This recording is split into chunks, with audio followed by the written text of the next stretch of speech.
Closed captioning for Justice and Law Weekly is provided in part by the Clifford Law Offices in support of quality public television for the Chicago area.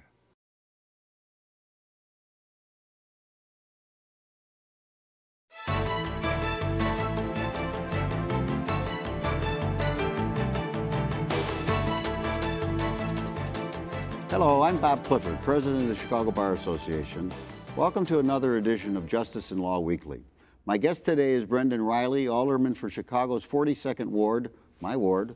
Welcome, Alderman Reilly. Thanks for having me. Oh, it's a privilege to be with you, and on behalf of the Chicago Bar Association, thank you so much for being here.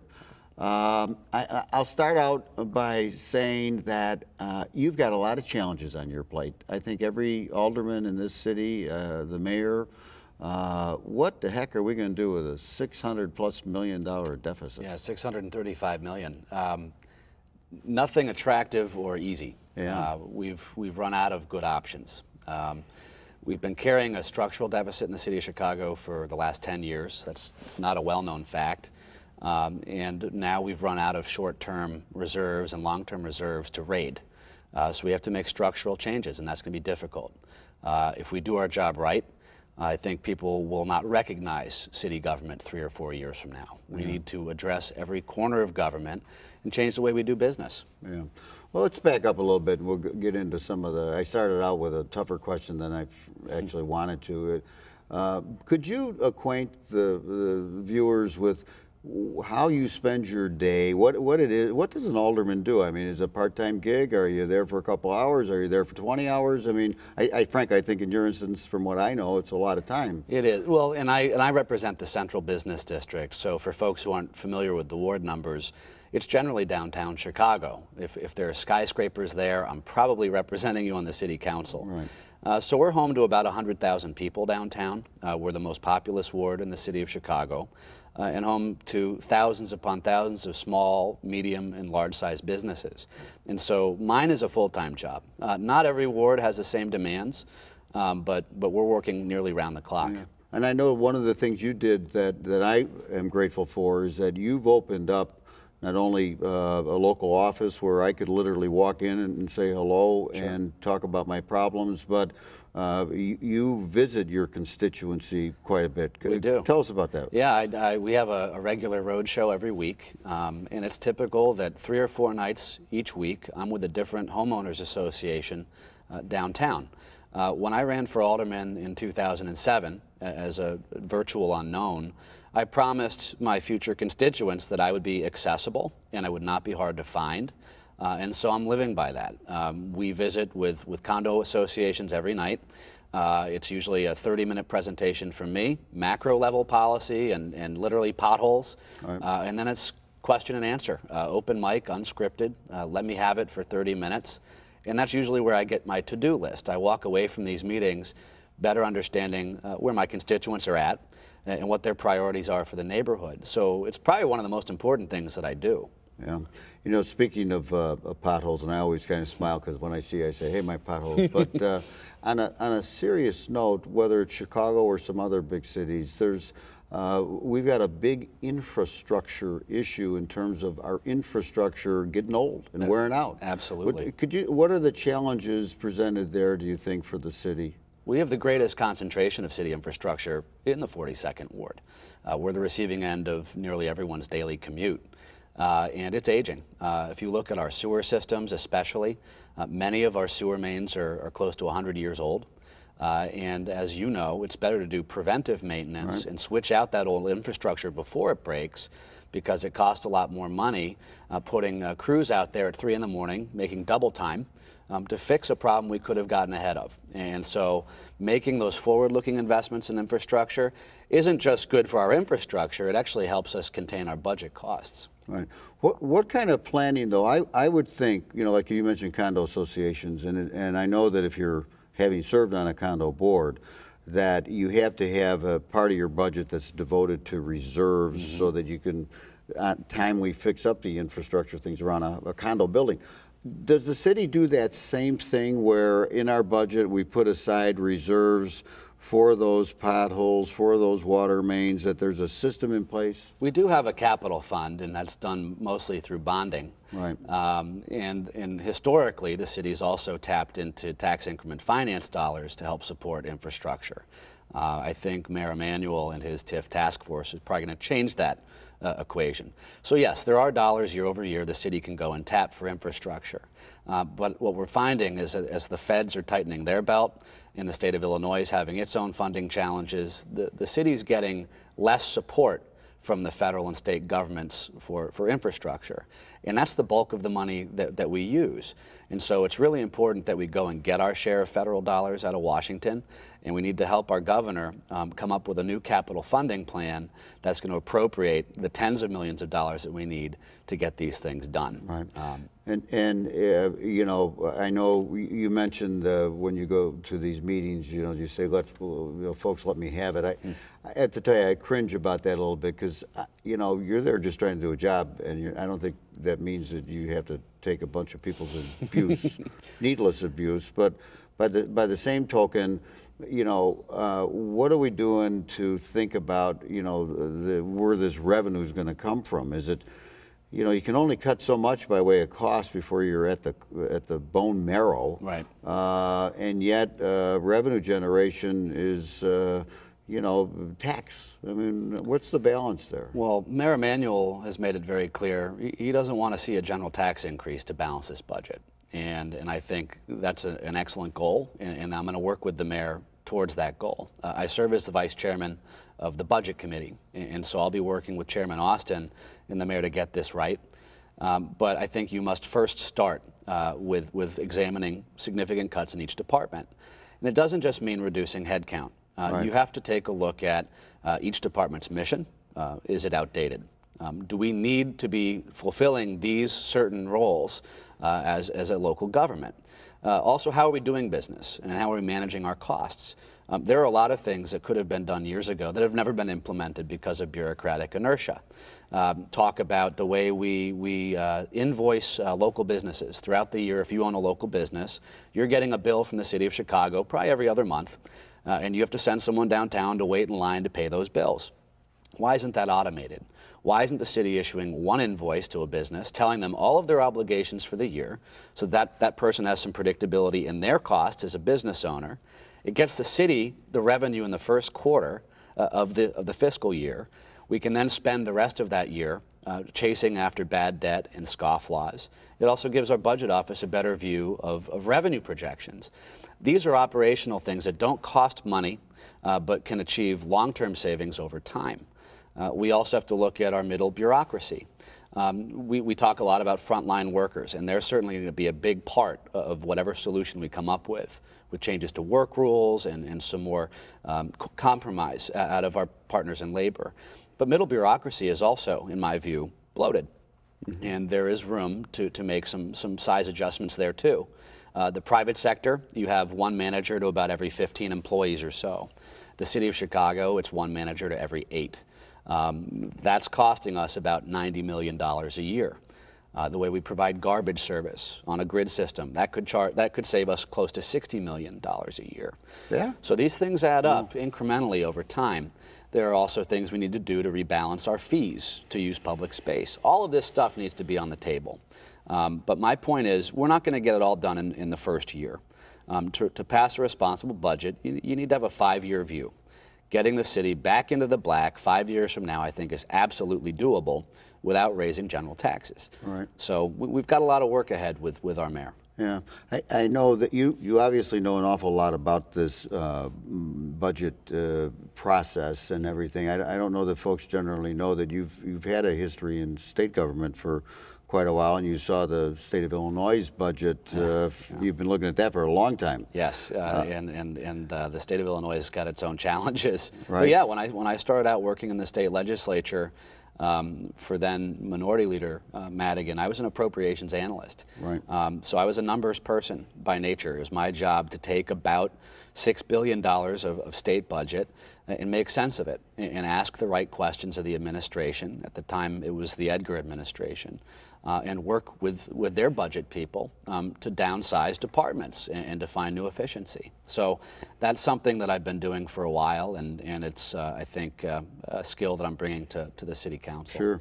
You know, today we're at the Chicago City College's WYCC campus. It's a beautiful facility. It's gorgeous, and it's a jewel for our city. Where do you see education of our citizens and our community fitting into the overall process of moving us forward as a city in the 5- and 10-year picture ahead? It's the key to our future. I mean, education's the whole ball game. I mean, if you look, even if you care more about economic development, say, than you do about public education or school reform, economic development follows a well-educated workforce. And investing in our children at the youngest ages is absolutely critical. We need to make sure that kids are having a meaningful high school education experience and that people are graduating from high school.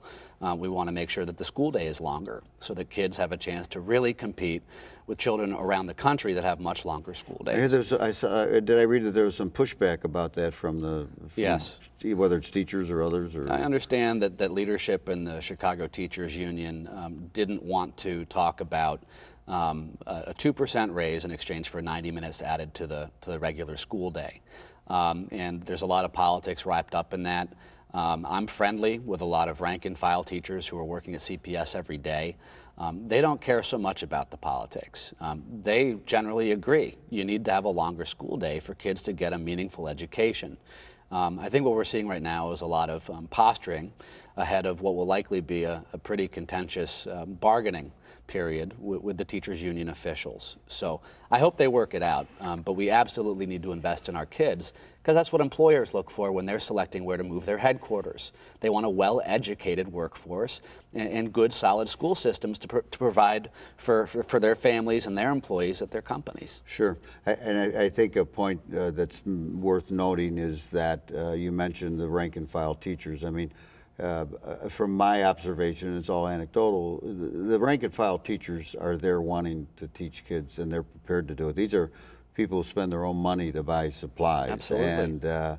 And so there's a big distinction between that part of the teacher organization and sometimes the political aspect. I look at them totally of the separate. Leadership, right? Yeah. Right. And you know, speaking about the teachers and a longer school year, is that is the data correct that in other cities, as far as you know, they have a longer school year? Among major metropolitan cities in the U.S., Chicago, I believe, has one of the shortest in the entire country. Wow. And that's a shame.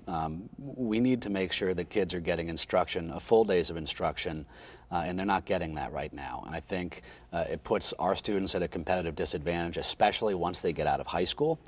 By the time they've graduated from high school, students in other cities have gained literally many, many months more of instruction just because our school day is shorter. Right. So that has to change, and the kids deserve better.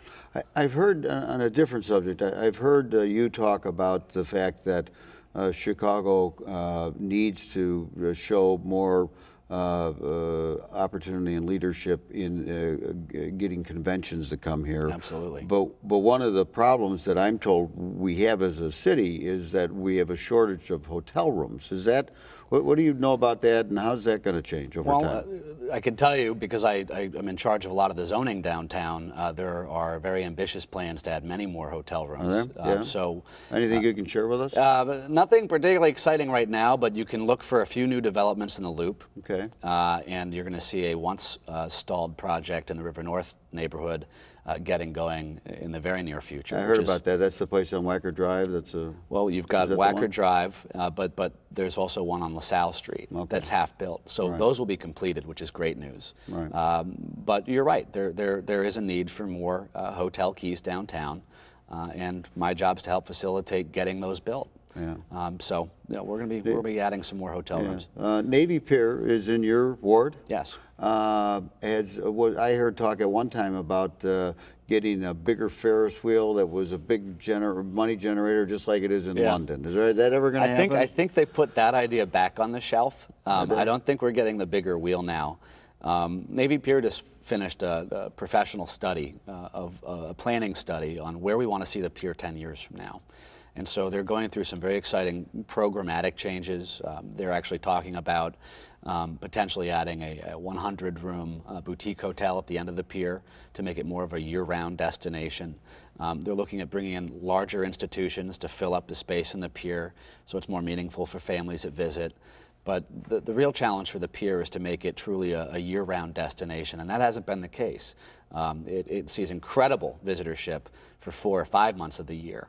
The question is, how do we keep it full in the winter months? And so, obviously, a larger Ferris wheel doesn't accomplish that goal, but there are some exciting plans out there. Right, right. I'm curious about, from your perspective, when all of these events are planned, Lollapalooza and the Streeterville Festival, and those different, do the organizers come to you? Because it just strikes to me that when they do these things, it taxes our infrastructure in a way that undermines maybe some of your ideas about how we should be running the community. Sure. How does that work? Do they have to come to you at City Hall, or they have to make proposals to you through a committee? It's a delicate balance. Everyone wants to have special events downtown. That's where the people are and where the beautiful architecture is. But it has an infrastructure impact. And it has an impact on public resources. Police officers are needed to monitor those sites. Fire personnel need to be available to respond to an emergency. So there is a cost that comes with it. Special event fees in general are incredibly low. You can monopolize 8 or 9 blocks downtown for a $50 permit. Little known fact. Well, what are you going to do about that? Well, I spend a lot of time saying no. When it comes to special events downtown, I'm Dr. No. Okay. You probably see 1 in every 12 pitches actually implemented downtown. We screen out a whole lot of stuff, and because we're concerned about impact. Right. What we look at is, do these festivals or special events generate a public benefit? Are they supporting a worthwhile charity? Is there going to be a return for that expense, for that taxing of resource? And we do our best to vet those. Sometimes we get it wrong. We had a situation where we had a large art fair that literally took up 10 square blocks in River North and would shut the neighborhood down for about 5 days. They were paying $50 to do that. And the organizers were walking back to the suburbs literally with $600,000–700,000 in profit in their pocket. The city had nothing to show for that. Our police officers, 10 of them assigned to that event, were not compensated properly. You're going to see reform in that regard. Much higher fees, and we're going to be charging per linear foot. If you want to use the right-of-way and the sidewalk and the street, you're going to have to pay for it. So that should, I think, force more of these events into parks and out of traffic and away from densely populated areas. Yeah. Are you gonna? Do you have to do that by ordinance or something, or yes. Can you? That'll be a component of the city budget. When I mentioned earlier that we're going to be rebalancing certain city fees, that's one of them because there's that's just absolutely shocking cost. to me that for $50 they can make it so inconvenient for the citizens in that 10-block area, and then they walk away. They capture all the benefit, and we get all the detriment. And we pay for the police resources that are there to secure it. So that all has to change. It's been something I've been talking about for close to 3 years. We now have a very receptive budget office that's looking for every possible opportunity to find some revenue. So this, I think, will definitely be on the table. Yeah. On a totally different note, but there's been talk of late, and I'm not sure where it's even coming from, but we need fewer aldermen. What's your take on that? Well, when Mayor Emanuel floated that, I think towards the end of the campaign, I was the first person to stand up and say, yes, we can. Yeah, okay. I represent a ward that is literally double-sized. Well, tell us about that. Why is that? Well, where the rest of the city saw a decline in population, we saw explosive growth downtown. Each ward is supposed to be about 55,000 people strong. And because of all the growth we've had downtown the last 10 years, My ward that I represent is closer to 100,000 people. So we've been representing a double-sized ward. We receive about 2,000 individual residential complaints a month. In addition to that, another 1,800 or so requests from businesses. So it's incredible volume. It's an incredible amount of work, but it can be done. And it would realize a savings for the taxpayer. Just remember, you need to provide those 25 aldermen with the staff resources they need to take care of 100,000 people, because it's an incredible volume day to day. Yeah, and all of the campus for Grant Park and all the museums. You'll recall the big controversy of Mayor Daley closing down Miggs and sure. all of that. Yeah. You know, and now that we're so many years later, what are we, 5, 6 years later? What do you have to say about it? Right decision? You know, a lot of folks were upset about the lack of process. You right. know, the midnight sure. the midnight bulldozer run. Well, that was his way. That's true. You know, I think the end product. I think a lot of folks appreciate that open space. It hasn't even really been fully developed and landscaped, but it's a passive use on public open space on the lakefront, and a lot of people appreciate it. Maybe more exceptions are taken with how we got there. Right, right, okay. Yeah. And again, different subject, but I know obviously all this talk about casino gambling and everything, and I don't want to put you in an awkward spot, but to the extent that you can talk about sure. casino gambling in Chicago, you know, where do you come out on this, or what are the issues that you feel as an alderman you're dealing with, the pros and the cons and the gives and the takes? You know, as I'm looking at the casino issue generally, I'm not too sure the governor is going to sign this legislation. Right. Generally, I'm okay with a casino license coming to the city of Chicago.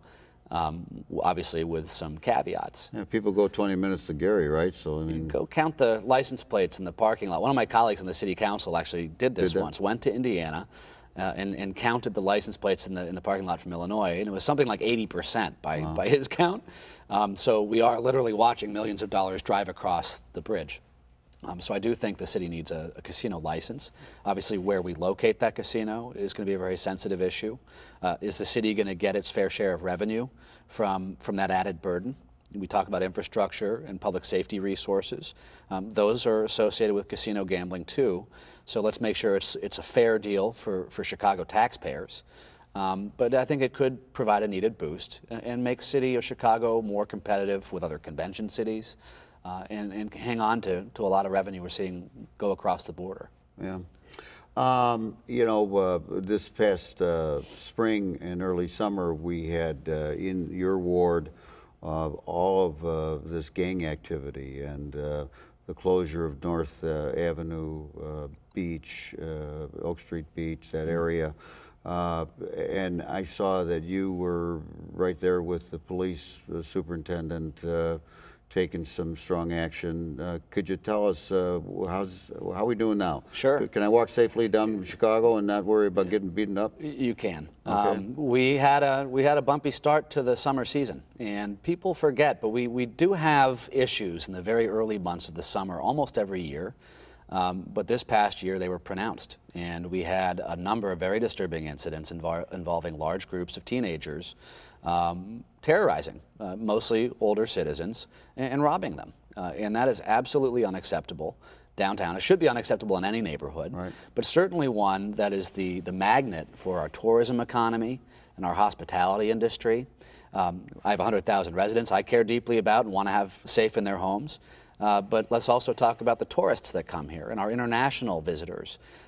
This isn't the kind of thing people want to have in the middle of a tourism district. And we don't want people going back to Germany or Japan or China telling them about how fearful they were downtown. So we were very aggressive. I commend Superintendent McCarthy for getting right on this, and the local police commander was fantastic. We secured more resources to heighten visibility of officers on these corridors where we were having problems.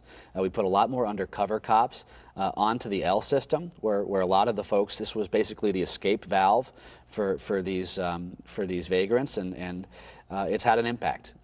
You'll see walking down these corridors a number of uniformed officers. You won't see the groups of folks just hanging out I think, a pronounced difference downtown. But it's incredibly important. We can't allow there to be a perception that downtown is unsafe, because this is the draw to the city of Chicago for most of our visitors. Yeah. Well, you know, Wednesday night, Saturday night fireworks, right? Yeah. That's a draw. Yeah, it sure is. Well, it wakes me up at night. You got a great view of it, I'm sure, though. Yeah, I love my city, you know. We all do. Speaking of the look of the city, I recently read that we're switching over all the lights so that I travel a fair amount. When you fly into Chicago, it's got this orange kind of glow to it. Mm-hmm. We're getting rid of that. Yep. Why are we doing that? Well, you know, and a lot of the changes we're making are actually to install more energy efficient devices that are cheaper to maintain and to power. Mm-hmm. But that's really it. You know, you need to make forward-looking investments now to save money over the long run. LED lighting is one of those initiatives that's going to have a big impact, I think, on our bottom line. I think another one has a big impact that's more your ward than maybe most others is the parking, those parking deals that we pay. And mm-hmm. Why couldn't I pay an annual fee and then I get to park anywhere I want? I think within the zone. I think it's worth looking at. Well, how about looking at it? I think we will. I think it's been proposed. We're taking suggestions from anyone who has them, and parking policy is certainly an area where we could make some dramatic improvements. You know, the parking meter lease, widely unpopular. One of the benefits it produced downtown is that you actually now have turnover of parking stalls. You can actually find a metered parking space on the street. Now the greatest complaint is that you have to plug it every 2 hours. People are happy to pay for 3 or 4 hours of parking to see a show, grab some dinner. That's something we'll be addressing this fall as well. Yeah, good. Want you to address civics in the classroom this fall. You know, we've talked a little bit about extending the school day and the school year. But you know, we're not teaching civics in our classrooms, and you know, people aren't going to know that. How do you go about getting elected as an alderman, and what are our 3 branches of government? And it's appalling. So if you ever get an opportunity as alderman, please look into that. I will. I promise. I promise. You know. Well, they're kind of giving me the hook over here, but before they do that, you know, if you had the opportunity to speak to all of our viewers and say something on behalf of the city or the city council or your ward, what would you tell them? You know, it's like, do you remember Johnny Carson? Yeah, You're so young. Johnny Carson had Conrad Hilton on the program one time, and he said, Conrad Hilton, Mr. Hilton, if you had one thing that you could tell people, what would it be? And he thought about it for a moment. He said, the shower curtain goes inside the tub. I don't have great useful information like that, though.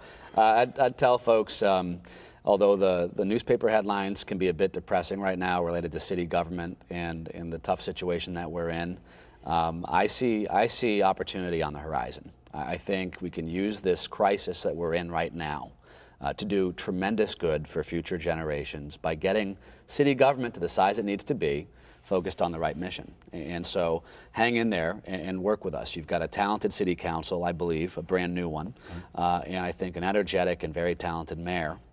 And we're going to do this right. Yeah, well, that's nice. Well, thank you. And I know at the risk of being patronizing, I feel fortunate to be a citizen of Chicago with folks like you there who are young people who are contributing, who are making a career out of public service. So thank you for that. Thanks, Bob.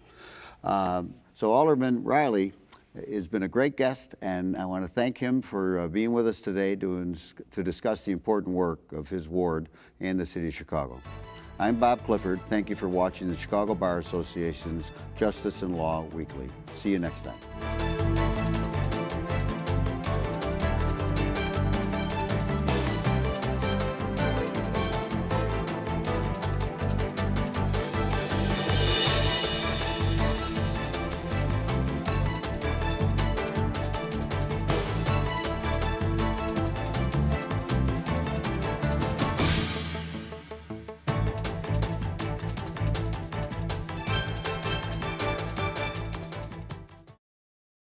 Closed captioning for Justice and Law Weekly is provided in part by the Clifford Law Offices in support of quality public television for the Chicago area.